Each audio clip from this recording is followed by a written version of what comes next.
programs in honor of National Jewish Book Month. And today we have with us Sarah Blake, who's speaking to us from England, but she's American, and she's just living in England. She's mostly, but not always, a poet.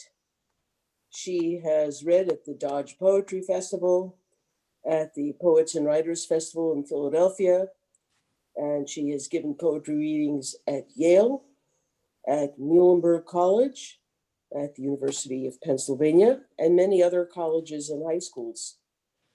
Her poetry has been published in a number of different magazines, such as the Los Angeles Review of Books and Ampersand Review. This book, Naamah, has won the National Jewish Book Award for debut fiction. It's the first novel that Sarah has published, and it has been described by critics as a dazzling read and a haunting, mesmerizing fever dream.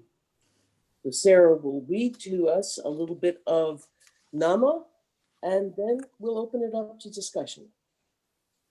Sarah, welcome. Thank you. Yeah, thank you all for having me, and thanks for coming. I'm still not used to giving these sorts of readings, but I'm always excited, and it's so nice to get to travel more actually than I would be able to, because like right now it's the middle of my son's school year, so I normally wouldn't be able to fly back over. But with everything being virtual, I could just say, yes, I'll do that. I'd love to do that. So that was it's a good part of the virtual world. Okay, so I'm going to read to you from pretty near the beginning, but already a lot of bizarre things have happened. So I'm going to give a little bit of an overview of the book for those of you who haven't read it. So it's a retelling of the story of Noah's Ark, but focusing on his wife. And while it follows pretty strictly all the information we have available in Genesis, there's actually not that much that we find out about in Genesis. So like there's whole months that go by where we hear nothing. So there was a lot of room to fill in whatever I went. So the story opens where we're already a few months in, and Naamah's feeling pretty stuck and pretty lost and pretty unsure of her future, as you might imagine, because there's no sign of this flood ever going down, and there's just no telling what's going to happen next, and all she really has is the memories of what happens so far, and it's been pretty horrific what's happened so far, right? Is everyone getting killed. So she's decided to take up swimming. She's like constructed this swing that she can like throw over the side of the boat, but it's tied to something up on the deck. And when she's done swimming, her sons or her husband can hoist her back up onto the top of the ark. And through swimming, she's also like met an angel, which she just found out is an angel. She'd seen her a few times swimming, but couldn't ever like get close enough to find out who she was. So this is kind of what what we're dealing with at this scene. And so they're kind of having a party on the deck of the ark. It's Neela, which is I got all the names for the women from the Book of Jubilees, or also called Leptogenesis, like the Lesser Genesis. It didn't have many more details about the story of the ark, but it had a few. And I can't pronounce the names how they would really be pronounced, except for maybe Adada. I named Japheth's wife Adada, but it was Adada Nises. But the others are like way longer and have apostrophes, and were definitely not something you'd expect to say in a very anglicized way, and I would just mess them up. So I made them Sadie and Neela and Adada. And I say Naamah, Naamah. I go back and forth. I don't, that's another name that like, I've heard pronounced a million different ways, and I can't ask her what she wants. So, so yeah, so they're having this party out on the deck of the ark. Some fireflies have come out. Neela's pregnant, and Naamah's gotten drunk, and everybody's getting a little heated. So here we go. It's getting late, and all the couples are sitting together, catching fireflies and releasing them, whispering into each other's ears. Naamah has been drinking more than the others. She kisses Noah. We should go for a swim, Naamah says. I don't think so. Why not? Everyone would have to wait around to pull us up. So they'd do that for us. Wouldn't you all do that? But no one responds. They don't have much patience left tonight for Naamah's latest ideas about what might make her happy. They don't realize it's harder for her, trying over and over again to dream up ways to be happy and mostly being wrong. Then go to bed, she says, cheery at first, but then flatly. Get out of here. You should come to bed too, Noah says. No. You should. No, I'm fine where I am. They all start to stand up and brush off their clothes. That's not really true, she continues. I am not fine where I am. I am on a boat in the middle of a flood that was high enough to cover trees. And wasn't there a mountain to the east of us? Did it cover the mountain? I haven't seen anything in months. We saw the fireflies tonight, Neela says, trying to be helpful. Ham takes her hand. That we did, Neela. I don't know how, but we did. He calls into being things that were not there, Japhet says. Yes, why is it then, do you think, Japhet, that we should usher all these animals if he could just do that on the other side of the flood? Naamah, Noah urges, not now. It's late. They did not deserve to die, Japhet says.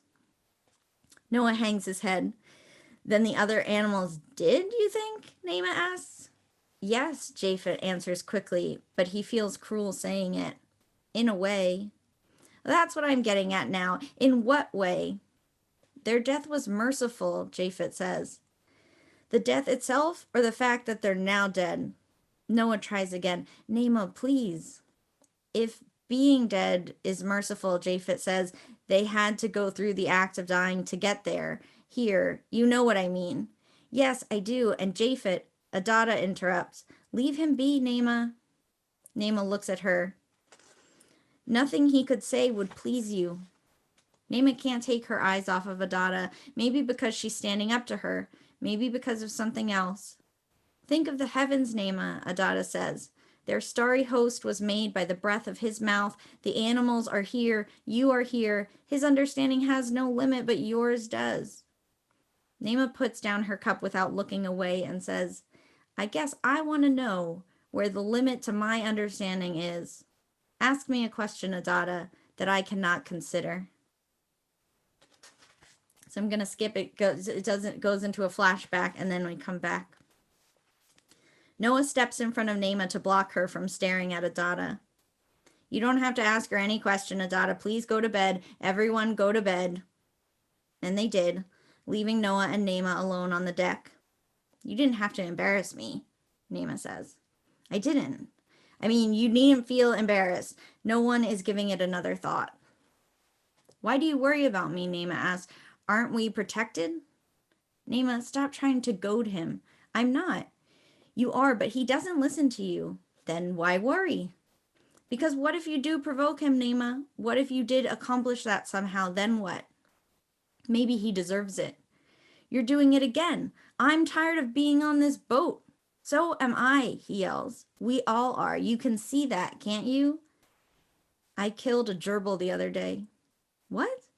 2. Okay. She looks at him as if she's just asked him a question. What do you want from me? He says. I want you to judge me. It's not my place to judge you.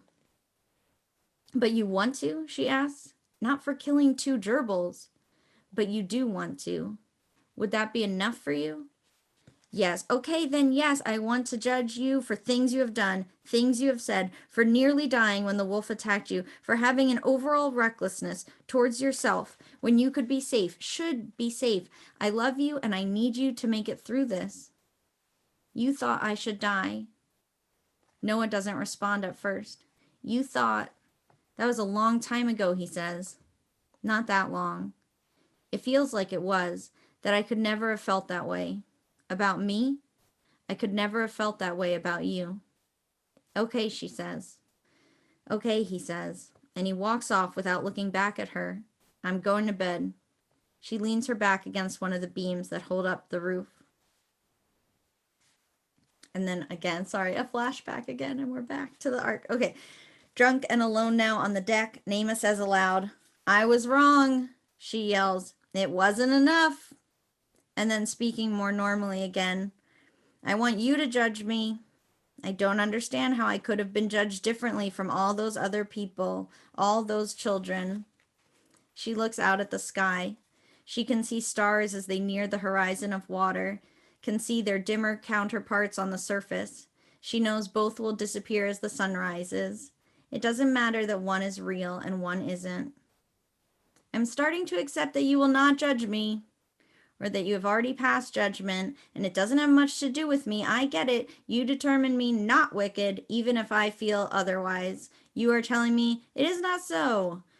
Okay, I'll try to behave accordingly, which I guess means I will continue to be myself." She picks up a cup of wine someone's left, drinks it down, and then finds another. She walks closer to the railing. "What about you, Angel? Have you decided yet? Have you been watching? Has it bothered you that I haven't been down again? Maybe I wanted to see if you would visit me up here. Did you think of that?" She leans over the railing and yells, "I guess not." It's too dark to see even the water. Those stars at the horizon are the only lights in the sky. Above her, where the moon must be and the brightest stars, the sky is covered by thick clouds. She would call them gray, but it's too dark for that. Everything is without light, almost entirely without light, except for the stars at the horizon, as if it's a seam where the sky and water meet and the thread does not fill the holes that were made for it. Naamah keeps yelling, "Can I blame something on you, Angel? I'll accept anything. I can't keep blaming him and myself back and forth. I will blame you for my desire for foods that no longer exist and that I don't know how to make. How about that?" She drinks from the cup. "Every time I think I smell something that isn't animal shit, I think it's a food I almost recognize. And then I imagine that food, and I get a craving so deep that I want to fill it with my own flood. I'm blaming that on you from now on, Angel. Does that bother you? I would be bothered by that, I think. You know what I'd say if I were an angel of the Lord? I'd say, don't lay your shit on me. But that's just me. What do you say, Angel?" She waits for what feels like a long time, listening, as if she might actually hear something back. "For Christ's sake, Angel, answer me." Sorry, it was actually the F word. I didn't know if you wanted me to say that or not, but obviously they don't say Christ at this point. He wasn't there yet. But I'm just trying to be a little gentler. She shouts and throws the cup overboard. She's expecting a splash, a small pop of a cup dipping underwater and then coming back up with its buoyancy, the sound of water receiving things it doesn't intend to drown. Instead, in the darkness, she hears the cup hit the hard earth. So this is kind of the moment where she's discovered that they've gotten stuck on Mount Ararat. So there's a bit of land around, but the flood still won't go down for ages, which is why the book keeps going for a ways after that. They ended up being out on the ark for 14 months based on when they tell you Noah's age when he gets on and Noah's age when he gets off. So it was actually 14 months there before the earth was deemed dry enough for them to leave, which is, it's longer than I think people often, or it definitely was longer than I had remembered it when I was researching, and kind of stumbled upon this story and needed to go back into it. I had very much the idea of 40 days and 40 nights, and I'd left it there. But that's just the rains. That's how long it took for the rains. Then you get one more bit of detail where they say something about, it's about 5 months they refer to, but that's just, they give this kind of suggestion that God forgets about them for a ways, and then he starts the drying process, and they kind of describe it as winds and all sorts of things happening again, but still that's not that's not the end. And then even when they do the birds, which is again another super famous part, right? They send a raven and they send a dove, and there's always like a week waiting period in between, and finally a dove comes back with a twig, but even then that's really not close to when they get off. they're just like, we have hope now. That's their moment where they have hope, but the water is still not low enough for them to really think about going away from the ark. So I don't know, we can talk about I can step you through what are the most common questions I get asked, or we can open it up for questions immediately, and I can just take the ones you guys are most interested in hearing about. I'm happy to go either direction. Um,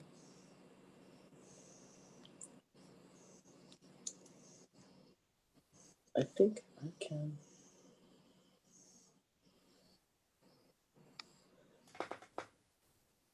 I'm trying to unmute everybody. Okay. I want to see. Yeah, so folks, if you want to ask a question, if you want to, Yeah. you actually have the ability to unmute yourself. You can also raise your virtual hand or raise your physical hand, and I think we can see it on the gallery view. And then also there's the chat box that you can type into the chat. Rochelle. Hi, Sarah. I halfway through the book. I'm sorry. I was trying to finish it before hearing this talk, but I didn't get there. So I was going to ask you, maybe you said this in the very, very beginning because I tuned in a little late. How did you come to decide to write this book about Naamah? And Yeah. how did you, what was why did you think about writing about this character? Yeah. I'll start all the way back because it's kind of a fun story to go through. So, me and a friend of mine that's another poet, we decided to co-write poems together, and we started writing about the sea witch, and it kind of came from my love of Ursula in The Little Mermaid, and we wanted to write about the character that I feel for most of my friends, you just kind of fall in love with her in her audacity, and yeah, she's wonderful. And I was rewatching that movie with my son at the time, and he and I didn't really realize how young Ariel looked, and how I felt again these same feelings of just being quite dismissive of her as a strong female character. And yeah, she's strange, but I also wondered, like, why is this? And I started thinking a lot about the women that are presented to my son and the women that were presented to me, and who I identified with and who I didn't, and how it had to do with how those stories were told and not necessarily the stories themselves. And so I started to try to rewrite all the characters I'd been more dismissive of. Where, like, I'd loved Ursula from the moment I saw her, but I didn't love Ariel. And I wanted to be like, okay, well, now what if I made Ariel powerful, like a powerful version of Ariel that I adored? Um, and but I was thinking of all sorts of women that I was introduced to. So I ended up writing about women from Genesis and women from fairy tales and women from the Greek myths. Those were kind of like the weird three pillars that I remembered of, like, my childhood and the women that I cared about. Like, the first poem I ever wrote was about Artemis. Like, I just loved Artemis. And so yeah, so I was taking on their stories again through poems. And then I've been working on and off with a director that I submitted one of my poems years ago to this organization called Motion Poems, and they let directors have, like, a pile of poems, and they get to pick a poem that they love and make a movie out of it. And luckily, one of the directors loved my poem. It's called A Day at the Mall Reminds Me of America, and she made this short film of it, and it's gorgeous. And we just realized we had a kinship in an artistry way. And so ever since that, like, that, we weren't involved at all. Like, she got a copy of my poem, but we didn't talk. I didn't know until I saw it what it was going to be. It was all a surprise. So we were looking ahead, we were like, let's try to do something where we actually are working together. And she's like, why don't you write me a short film? Why don't you write me like a 10-minute thing? And so I'd been writing all these poems, and I'd been writing poems about Naamah. And I was like, I'm going to write her a short film about Naamah. I couldn't get her out of my mind, the idea of being on the ark and just kind of stranded, and trying to find hope in a situation like that, and also trying to find joy in a situation like that. And so the first scene that I wrote for her, this little mini idea of a mini movie, was her making this swing and starting to go swimming. And then I didn't think too much of it. She liked it. She had an idea for it. She never ended up making it, but we talked about it. And then Trump won the election, and I couldn't write poems. I could hardly think. So this gives you an idea of 4 years ago is when I started writing Naamah. And about like a week later, I just couldn't get Naamah out of my head, and I wanted to just approach her story again. So like I'd written it in poems, I'd written it as a short screenplay, and I was like, I'm just gonna let whatever comes out come out. Like I don't know what it will be, and I ended up that short screenplay kind of turned into the first chapter, just about, of the book. But obviously really different because screenplays are so stripped down and bare. And yeah, so I started writing. I was writing in kind of snippets of time that I had because my son was quite young at the time. I think he was in a half day program at kindergarten, and I was taking him to the YMCA. And they'd have him for like a half an hour long class, and I'd write a little bit of something. And I just, that's what happened. And I really thought I was writing it for myself to go in my drawer. I just was seeing, I'd written short stories when teachers had forced me to, but otherwise my go-to was always a poem. I'd never thought that prose was a way that I even understood how to express myself. But months later, I looked up and I had a book and I reread it. And I was like, I think it's a book other people would like to read, not just me. So it's a really long story, but it was mostly about like trying to re-embrace women that I missed out on the first go round. Yeah, that's interesting. You mentioned the Disney characters because in the old Disney movies, the Disney women are always passive. They're waiting for their prince to come, right? Yeah. Newer Disney movies, they try to make if you think of the Mulan and the newer movies, they try to make the female characters very, very dominant and Yeah, they have a lot more agency in the newer yeah, ones. yeah. Yeah. So, but in the Bible, that's not always true. A lot of the biblical women characters are very strong characters. Yeah. And somewhat manipulating a little bit if you think about what's it, the Jacob and Esau story where she tells Esau to put on the fur, Jacob to put on the fur so he's like his brother, right? So it's kind of the women manipulating and being powerful behind the scene. Yeah, when they can. Yeah. Some like I was always drawn, obviously my name is Sarah. I was always drawn to the Sarah and Abraham story, and that is just a horrific story of for her, for Hagar, everybody before she has her children, when she gets to have once she has a child, and then he's that's hers is one of the most. I think that's why she ended up in the book, is because I can't ever, I don't know how to rewrite her story, but I couldn't not write about it. Yeah. Thank you.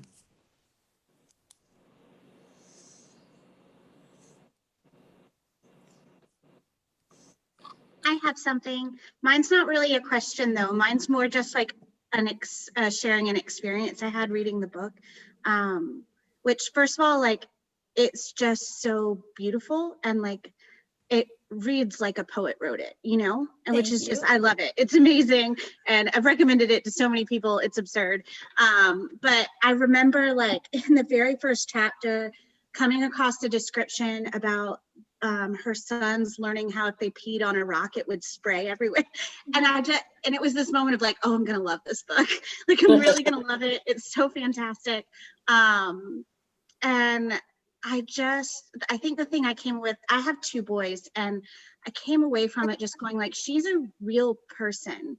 Like and it's not even like she's a real person apart from her family. She's a real person with her family, which I thought was really cool, because I think a lot of stories that I've read, it's like a woman kind of discovers herself after her kids are grown and they're out of the house. And then it's like, oh, now she's her own individual person. Right. But here she is like stuck on this boat with her entire family and she's still her own person, which was just really like, oh, I want to access some of that. Like, that's just so cool. It was really, it sounds kind of dorky, but it was kind of inspiring. Like, oh, I'd really like to be my real self, even now when my kids are young and they're like right up on me all the time. Yeah. Like, I still want to be me. And it was really exciting to read that. So thank you. Yeah, thank you for sharing. That's my mom I often tell this, like, she didn't love Naamah as a book. Like, it's not her. She doesn't like talking animals. Like, anything you could say that, like, my mom's not that into in a book, like fantasy was a trend. Like, that's what I wrote.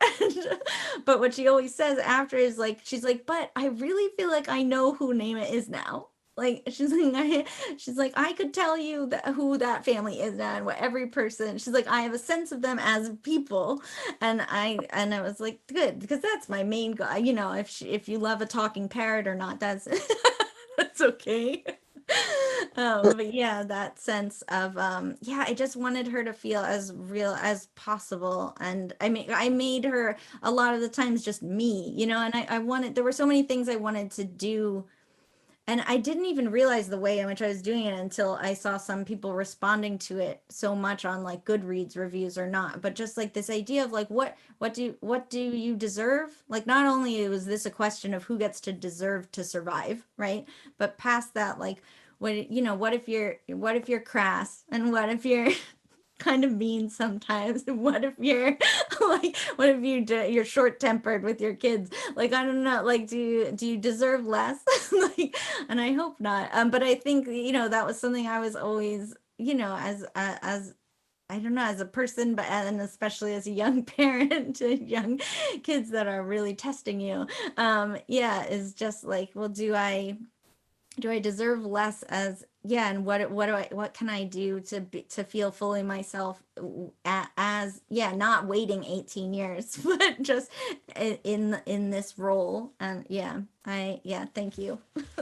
Well, and actually, I do have, like, now that you've said that, I'm like, I do have a question kind of related to that. Like, do you feel like when you write, and maybe, I mean, I don't know if it's like this with your poetry as well, but just, do you get to tell yourself things that you wish somebody was telling you? Like, and is that effective? Like, because it sounds like if you're writing her almost in some ways like yourself, right?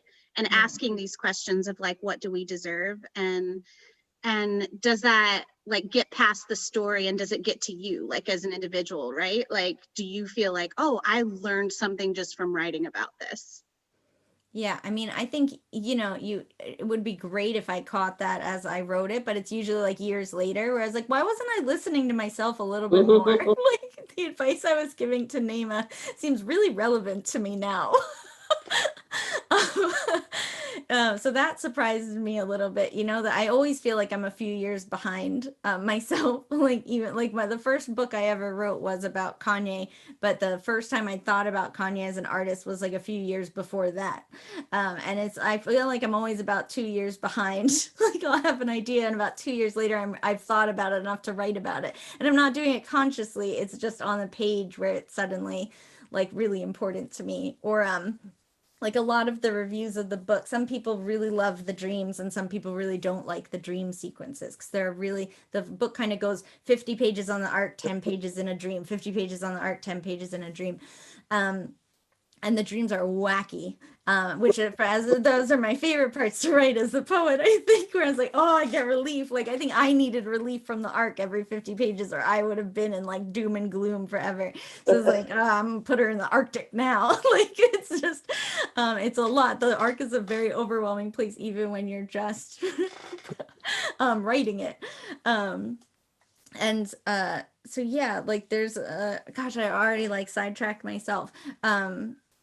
But yeah, there's a lot of things that as I'm going, I'm learning and I'm picking up on, and I figure out more later. With the dreams, I was gonna say is like, I've already written other drafts of books now, since before Naamah even came out, because the publishing process takes so long. Like, I'd already written my next book, and it's very different from Naamah. It's like set in the future, and there's there's like one dream, and I was like, look at me, one dream, it's wild.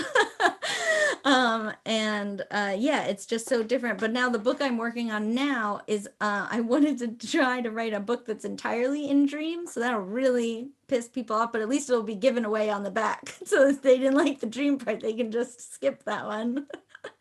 And if they did, then it'll be great. I have a question about the animals. Yeah. I'm a little bit, I like people, but animals are very special.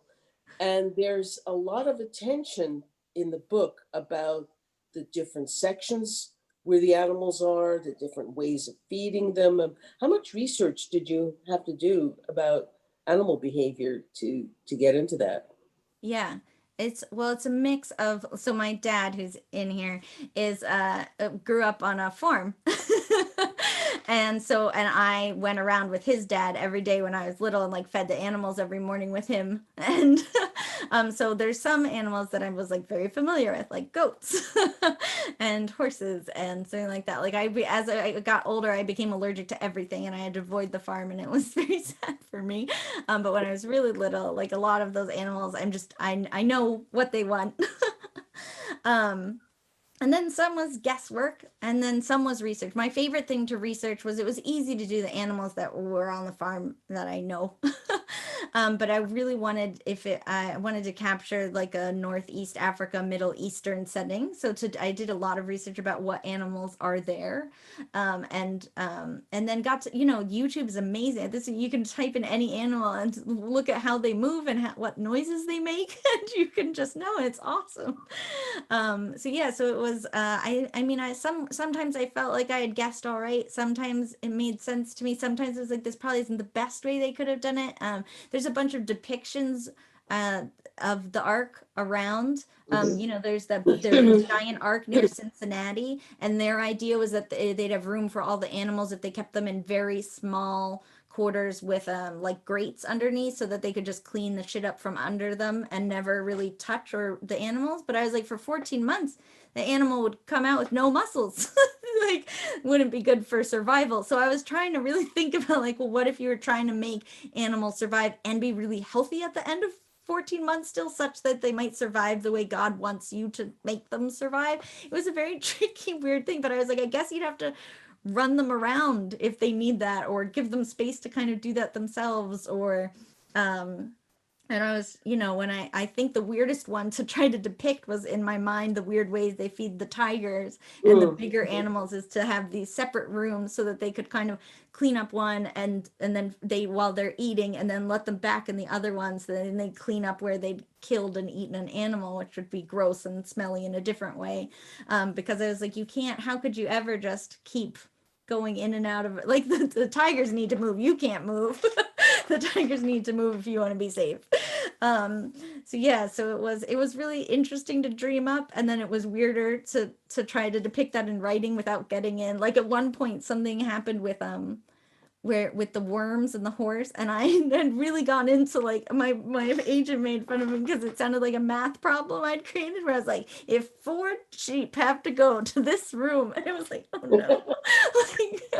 But because you've sorted it all out in your head, but then you really have to think, well, what does the reader need to know? It's not, they don't need every detail that you've sorted out. My mom was a science teacher. She's a biology teacher. So animals, science, experiments, all of that was a very big deal. So, and every time I got anything wrong, like in the heart scene with Hayel going into the heart and the aorta and the ventricles, and like, if I got anything wrong, she was on me. So.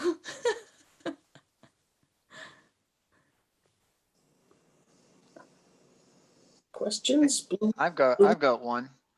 So you started this when Trump was elected. There just was an election in the United States. What are you working on now? I think I'm working on that dream book, which is a very nice escape from everything. But I started that before the good news of this week, which hopefully holds true well past anything that lawyers want to get involved in doing. But yeah, and I don't know if, it's one of those things where it's like, well, I'm at the very beginning of that project, so a different project could come up and steal me away. Yeah, it'll be really bizarre. The next book that I have coming out is one I've already finished, and finished a while ago, and it is weird. Like, it's one where everybody's wearing masks, but it was because of something that happened with pollen. But now it's like, oh, everybody's gonna be very familiar with this idea when this book comes out. But yeah, it's really nice to be on the other side of these 4 years, and and talking about this book and thinking about where I was when I started writing this book and how much I was thinking about this day.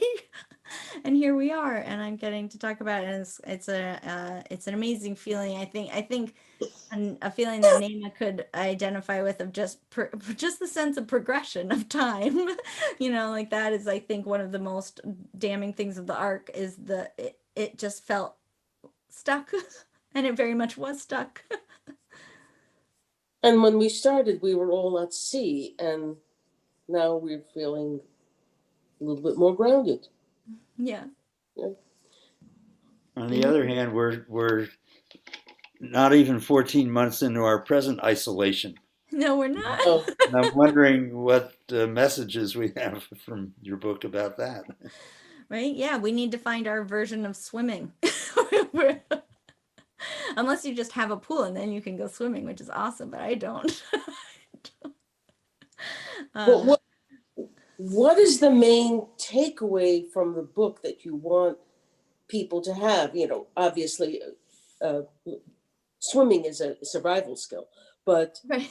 uh, but what is the main thing that you want people to learn from the book? Yeah. I mean, I wanted it to be empowering most of all, to understand that things are going to feel harrowing, but that there are ways to come through that, finding small joys and fighting for yourself in ways that feel effective and momentous, and that, small, powerful work that you do in like community based works, like can be affects the whole. I think that's what I felt when for sure you can't affect a bigger thing, because something like the presidency, the Senate, things are lost on this large scale, that you just know, well, that's it till the midterm elections. That's you're stuck. So that refocusing to the smaller, more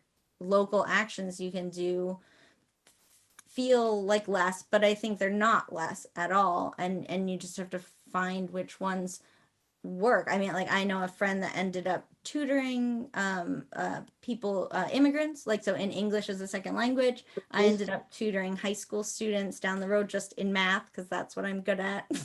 So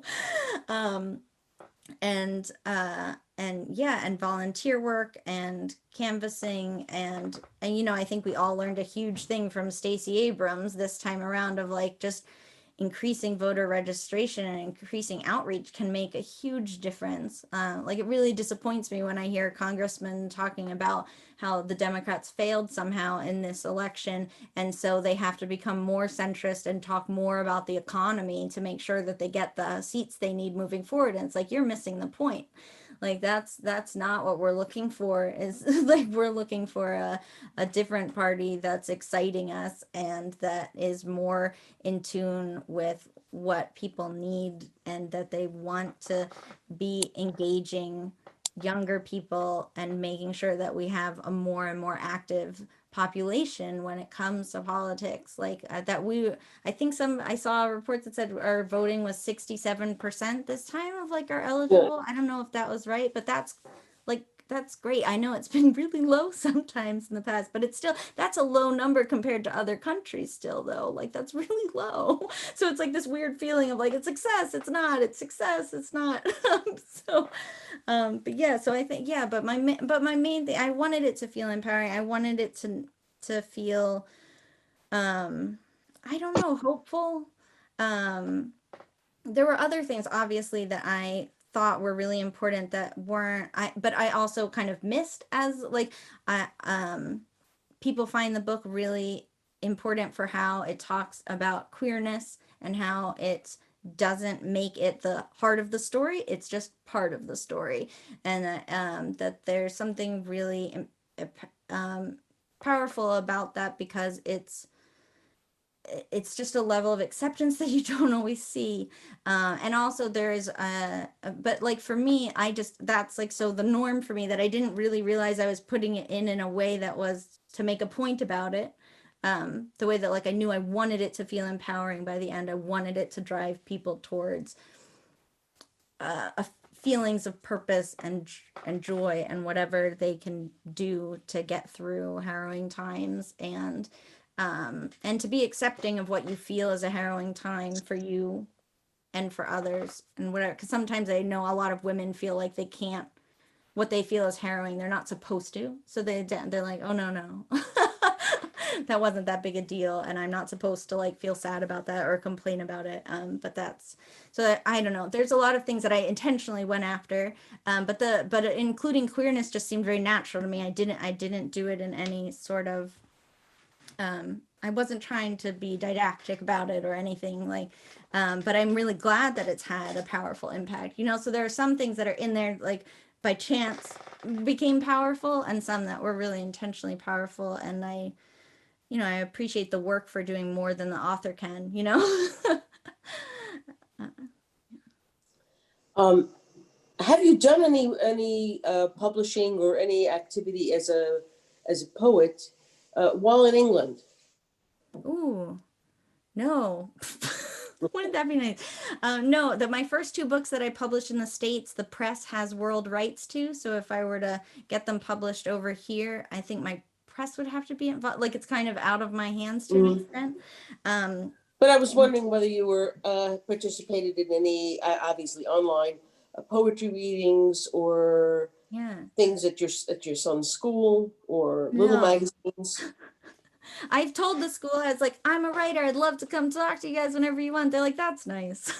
I mean, it is hard. I mean, my work is very much for adults, so it's not, I'm not the most exciting person to come.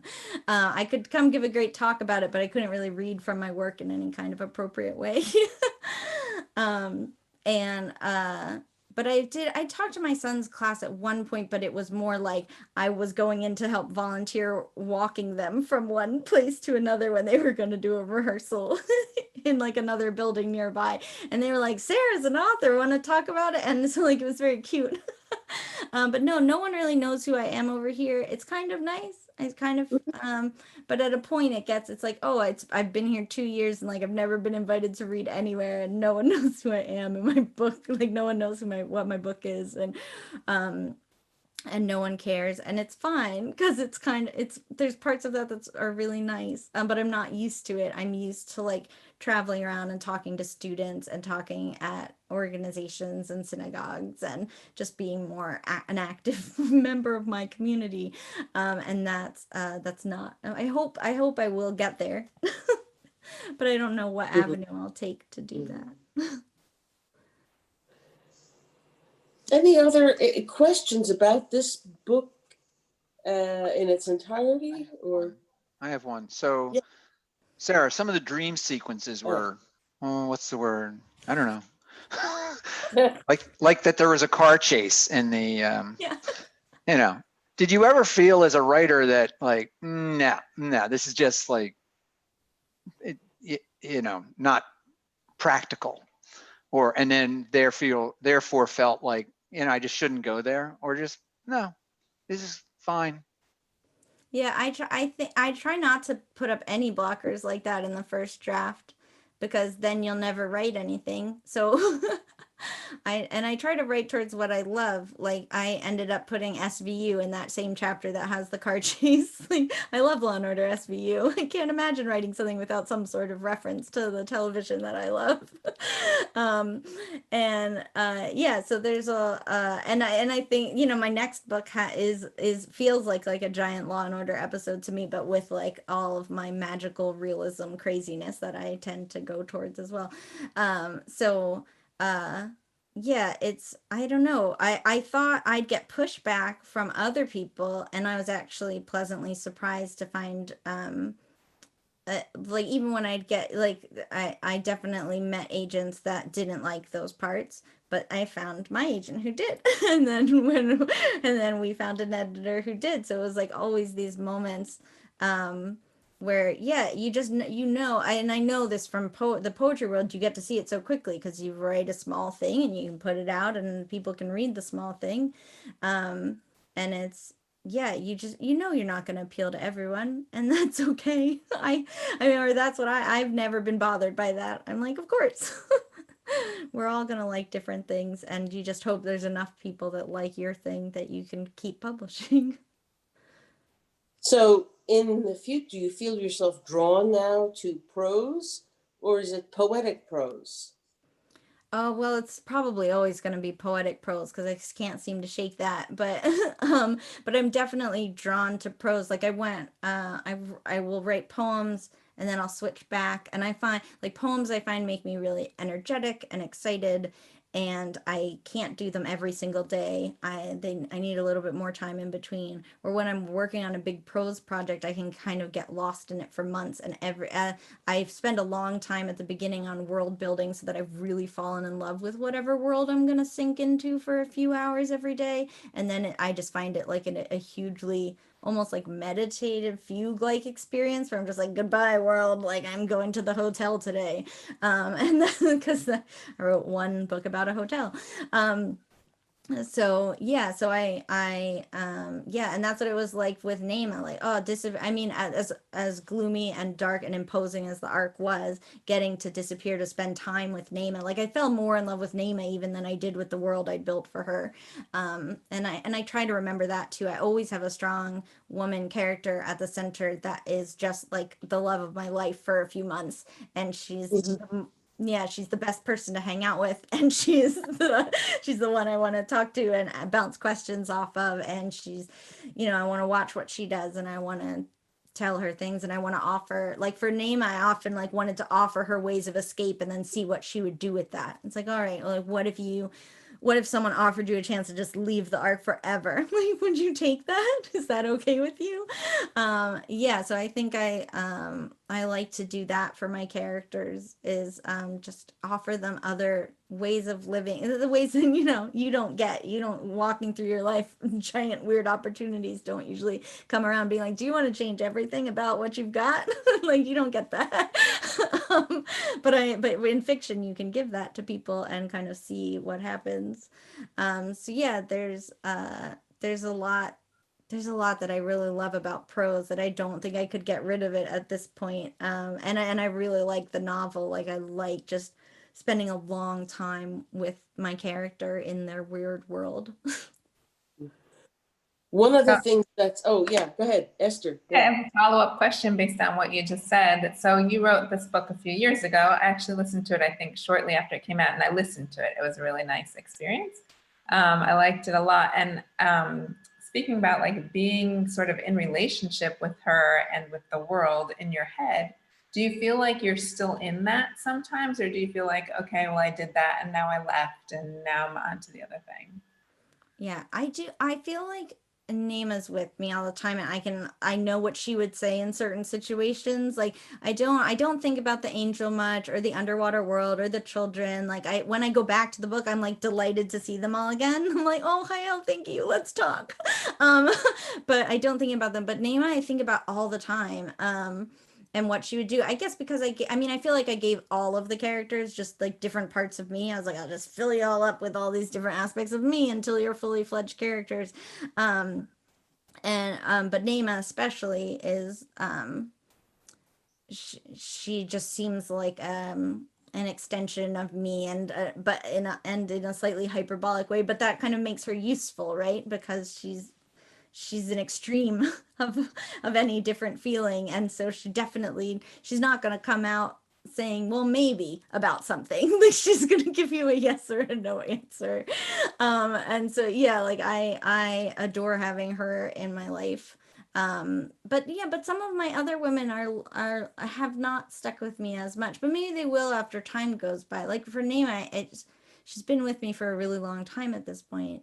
But yeah, and I'm glad you listened to the book. I loved the voice artist that I worked with. Shayna Small is incredible, and if you like her voice, she's done a few other books now at this point that she's also done an incredible job with. So she's wonderful. I have one more. I'm sorry. I'm just like so excited. Okay, so I feel like this is always really helpful to ask people who love books. What do you love? Is there something that you recommend to lots of people? You're like, I just love this so much. I feel like so many people would like this. Oh, well, yes, but I feel like like an old fuddy-duddy or something when I'm like, I love James A. Michener's The Source. It's like this 800-page tome about Jewish history. It's like trying to That's pull through a amazing, though. series of novellas. Yeah, but that is a book that I end up recommending a lot. I feel like you actually just got a little bit cooler. That's pretty fantastic. So yes, thank you for that. But yeah, that's kind of like I always think of the old ones first. But there's a lot of books that I like. I love poetry so much. So like I love Solmaz Sharif's Look, and which and like all these. So it's like so I usually, if people ask me that, I usually ask them a lot of questions first. I'm like, well, poetry or fiction, and then like I keep breaking it down from there. But yeah, and with poetry, it's really hard for me because I want to send like 10 books at you. I'm like, oh, well, let me tell you. But yeah, but fiction is that way. But then sometimes I feel like I mention what everybody mentioned, like I'm in love with George Saunders and I'm in love with Edwidge Danticat. And like, whatever, like, it's like people are like, yeah, we know these people. Thank you. And I'm like, yeah, sorry. Like, yeah. But yeah, but I like to dig into like a best American short story year collection and then find people that I adore and then see what else they've done. I'm a nut for the short story form, even though I'm not. I mean, I've written a few that I like, but that's just not a form that's I go to quickly or easily. It seems to be like if I'm thinking of something in that's that short, I go towards a poem, and if I think of something else, then I just end up going longer, like way long. It's very hard for me to find that middle ground. Well, Nama or Naamah may show up again in your writing in a different form. Yeah, she really might.